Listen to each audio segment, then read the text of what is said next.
प्यारे बच्चों, आज मैं आपके समक्ष बाजार दर्शन भाग 2 प्रस्तुत करने जा रही हूँ।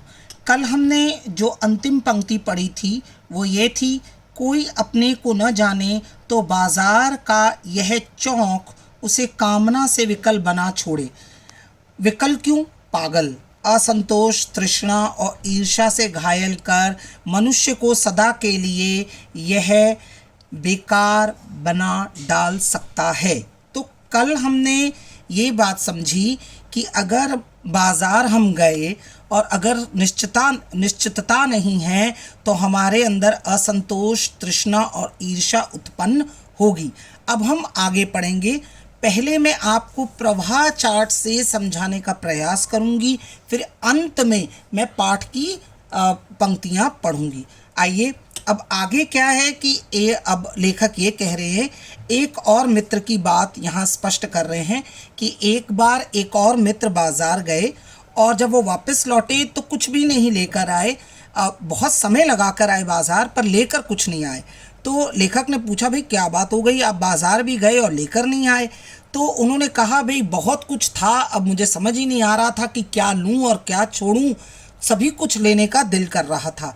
तो वही बात अब बाद में लेखक क्या कहते हैं, अगर ठीक पता नहीं कि क्या चाहते हो तो सब ओर की चाह तुम्हें घेर लेगी। अब लेखक यहाँ क्या कह रहे हैं कि जब इंसान को ये पता ही नहीं होता कि मैंने लेना क्या, मेरी चाहत क्या है, तो हमें सब ओर से हम घिर जाएंगे। हमें ये भी लेना है, हमें वो भी लेना है।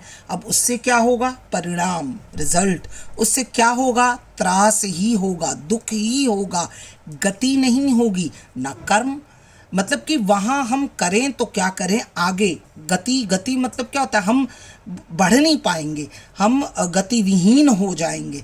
तो सबसे पहले हमें तय करना है कि अगर हम बाजार गए हैं तो हमें लेना क्या है, ताकि वह अपने घिराव में जकड़ ना ले हमें। अब आगे देखिए, आगे क्या है, अगला गद्यांश ये है कि बाजार में एक जादू है। मतलब बाजार में एक ऐसा जादू है जो अपनी चमक दमक, अपनी चकाचौंध से हमें पूरी तरह से जकड़ लेता है। तो अगर जेब भरी हो और मन खाली हो, ऐसी हालत में जादू का असर खूब होता है। महत्वपूर्ण बात यहाँ है, मन खाली हो। मन खाली मतलब ये नहीं कि मन में शून्यता आ जाए। मन खाली होना मतलब होता है निश्चित लक्ष्य की ओर उन्मुख न होना। माने उसमें किसी भी इच्छा या आवश्यकता, शब्द आवश्यकता, मन खाली हो मतलब क्या हो कि हमारे मन में ये पता ही नहीं कि आवश्यकता क्या है, वो भटकाव में है, हमें लेना क्या है, हमें ज़रूरत क्या है। जब ऐसी स्थिति हो तो वो क्या हो जाता है, मन खाली हो। ऐसी हालत में जादू का असर खूब होता है। अब हमें पता ही नहीं कि हमें आवश्यकता किस चीज़ की है, तो बाजार का जादू बहुत ज़्यादा असर करता है। क्योंकि मन खाली है तो बाजार की अनेकानेक चीज़ों का निमंत्रण उस तक पहुंच जाएगा। क्योंकि हमें पता ही नहीं कि हमें आवश्यकता किस चीज़ की है, तो हमें बाजार अपनी ओर आमंत्रित करेगा, हमें निमंत्रण देगा कि आओ ये भी ले लो, ये भी ले लो। अब लेखक ने एक उदाहरण दिया है कि जकड़ रेशमी डोरी की हो तो रेशम के मुलायम के कारण, रेशम क्या होता है, वो मुलायम होता है ना, ठीक है, उसका असर मुलायम होगा, पर आप ये सोचे कि वो जकड़ेगा नहीं, वो जकड़ेगा ज़रूर। अब आइए आगे लेखक ने क्या कहा है, मन लक्ष्य से भरा हो तो बाजार भी फैला का फैला ही रह जाएगा। बहुत महत्वपूर्ण। अगर मन में एक लक्ष्य हो, एक माने निश्चित लक्ष्य हो, आवश्यकता हो कि हमें लेना क्या है, तो बाजार धरा का ही धरा रह जाएगा। वो फैला हुआ है, वो उसका असर हम पर नहीं होगा। अब आइए, बाजार की असली कृतार्थता मतलब होता है एहसानमंद। माने बाजार की उसकी कृतार्थ, वो हमें कैसे कृतार्थ करता है कि आवश्यकता के समय वो हमारे काम आता है। भाई आवश्यकता फिर निश्चित तो हमें करना होगा ना कि हमें आवश्यक क्या है, हमारी आवश्यकता क्या है। तो हमारी आवश्यकता अगर आज कपड़ा खरीदने की, तो हम बस कपड़ा खरीदेंगे और वापस आ जाएंगे।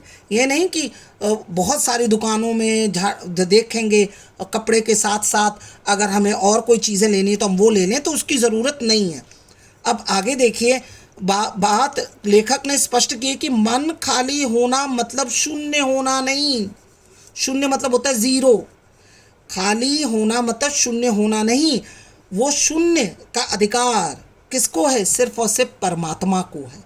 शून्य होने का अधिकार बस परमात्मा का है, जो सनातन भाव से संपूर्ण है, पूर्ण है, वो शाश्वत है। एकमात्र परमात्मा ही संपूर्ण है। अब यहाँ देखो कौन सी दृष्टि आ गई लेखक की? दार्शनिक, फिलोसोफर के रूप में वो हमें स्पष्ट कर रहे हैं कि अगर मन हमारा शून्य हो जाएगा मतलब मन बंद हो गया। समझ में आ गए? अगर मन बंद हो गया तो मतलब सारी इच्छाएं समाप्त हो गई। अब भाई हमारी इच्छाओं को तो हमने ख़त्म नहीं करना है ना। अगर इस सृष्टि में अगर हम आए हैं तो इच्छाएं तो होनी है। अगर इच्छाएं ही नहीं होंगी तो हम पूर्ण कैसे करेंगे? तो मन को खाली होना मतलब शून्य होना नहीं है। और फिर लेखक ये कह रहे हैं कि ज़बरदस्ती भी हम मन को बंद नहीं कर सकते। अगर हमने आंखें बंद कर ली और हम सोचे कि मन हमारा बंद हो गया तो वो होगा नहीं। वो तो लोभ तो है मन में। अगर आंखें बंद हो गई तो फिर आंखें बंद करके तो हम सपने भी देखते हैं। समझ में आ गए ना? तो आंखें बंद करने से मन की इच्छाएं वो नहीं होती हैं कि समाप्त हो गई। ठाट देकर ज़बरदस्ती मन को बंद कर रखना जड़ता है। लोभ, अब देखो लोभ अगर मन में है, लोभ अगर मन में है और आंखें हमने बंद कर ली, मन को बंद कर लिया, तो उससे जीता नहीं जा सकता। लोभ का यह जीतना नहीं है। जहाँ लोभ होता है यानी मन में वहाँ नकार हो, यह तो लोभ की ही जीत है और आदमी की हार। बिल्कुल, आपने अगर अपनी इच्छा से त्यागा है, अपनी इच्छाओं को आपने अपने मन से अगर त्याग दिया है तो आप लोभ वाले नहीं हुए, लालच वाले नहीं हुए। पर अगर आपने ज़बरदस्ती अपनी इच्छाओं को रोक रखा है, उसका मतलब क्या हुआ? आप लोभ से भयभीत होकर मन को बंद कर दिया। वो लेखक कह रहे हैं ऐसे मन को बंद करना, शून्य करना, उसकी कोई आवश्यकता नहीं है। और अगर वो कोई कह रहा है तो वो झूठ बोल रहा है। तो वो लेखक क्या कह रहा है? वो झूठ बोल रहा है। इसमें मन कृश भले हो जाए। अब देखो कई लोग हठ योग मतलब हट ही हट हो, उसमें योग नहीं होता। योग मतलब क्या होता है कि आप संसार में रहकर भी सारी चीज़ों से हमने अपने मन को त्याग रखा हो। तो अगर आप ऐसा नहीं कर रहे हैं तो आप ज़बरदस्ती हट ही हट कर रहे हैं, तो हमारा मन क्या होगा? पीला और अशक्त, जैसे विद्वान का ज्ञान होता है वैसा हो जाएगा। समझ आ गई? तो हमें अपूर्ण रखना है अपने आप को। हम अपने आप को पूर्ण रख ही नहीं सकते, हम है ही नहीं। हमें अपूर्ण है, इसी से हम हैं। मतलब मनुष्य अपूर्ण है, इसीलिए वो मनुष्य है। क्योंकि अपूर्ण होगा, जब अपूर्णता हमारे अंदर होगी तभी तो हम सच्चा ज्ञान पाने की लालसा हमारे अंदर होगी। अगर हम अपने आप को कहेंगे कि नहीं मैं पूर्ण हूँ, मुझे सब कुछ आता है, तो मतलब कि तुम्हें तो सब आ गया, ज्ञान आ गया, सब कुछ आ गया। तो तुम्हें अपने आप को अपूर्ण रखना है ताकि जानने की इच्छा हमारे अंदर क्या हो? जगती रहे। तो यहाँ उन्होंने मुख्य रूप से दार्शनिक रूप अपना प्रकट किया है। अब मैं पाठ का जो पंक्तियाँ हैं उसको भी जल्दी जल्दी पढ़ रही हूँ ताकि आप उसको इसके साथ जोड़ सकें और अच्छी तरह आपको बात समझ में आइए अब हम पढ़ते हैं। मैंने कहा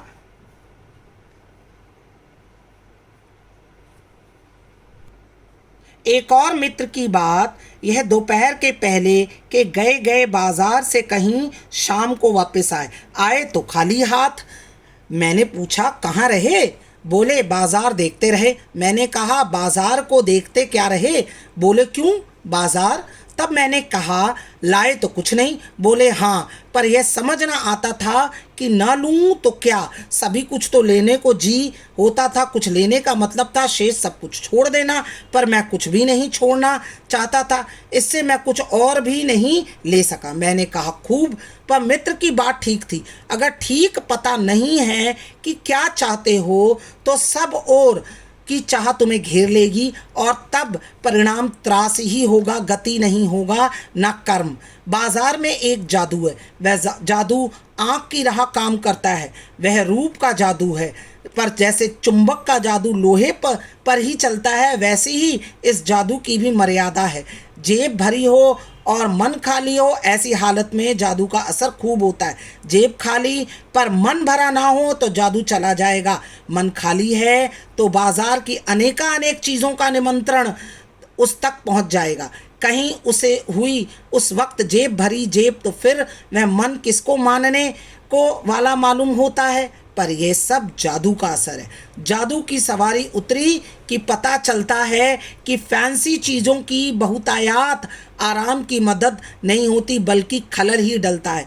अब ये फैंसी चीज़ों की बहुतायात मतलब क्या होता है, हम जब फैंसी चीज़ों को खरीदते हैं तो हमारे अंदर अहंकार जगता है। समय तो यहाँ अहंकार की बात हो रही है। आगे आइए, थोड़ी देर का स्वाभिमान को ज़रूर सेक मिल जाता है, पर इससे अभिमान की गिल्टी की ओर और खुराक की ही मिलती है। जकड़ रेशमी डोरी की हो तो रेशम के स्पर्श के मुलायम के कारण क्या वह कम जकड़ होगी। पर उस जादू की जकड़ से बचने का एक सीधा सा उपाय है, वह यह है कि बाजार जाओ और खाली मन हो। मन खाली हो तब बाजार न जाओ। कहते हैं लू में जाना हो तो पानी पीकर जाना चाहिए, पानी भीतर हो लू की लुपन व्यर्थ हो जाता है। मन लक्ष्य से भरा हो तो बाजार भी फैला का फैला ही रह जाएगा, तब यह घाव बिल्कुल नहीं दे सकेगा बल्कि कुछ आनंद ही देगा। तब बाजार तुमसे कृतार्थ होगा क्योंकि तुम कुछ न कुछ सच्चा लाभ उसे दोगे। बाजार की असली कृतार्थता आवश्यकता के समय काम आना है।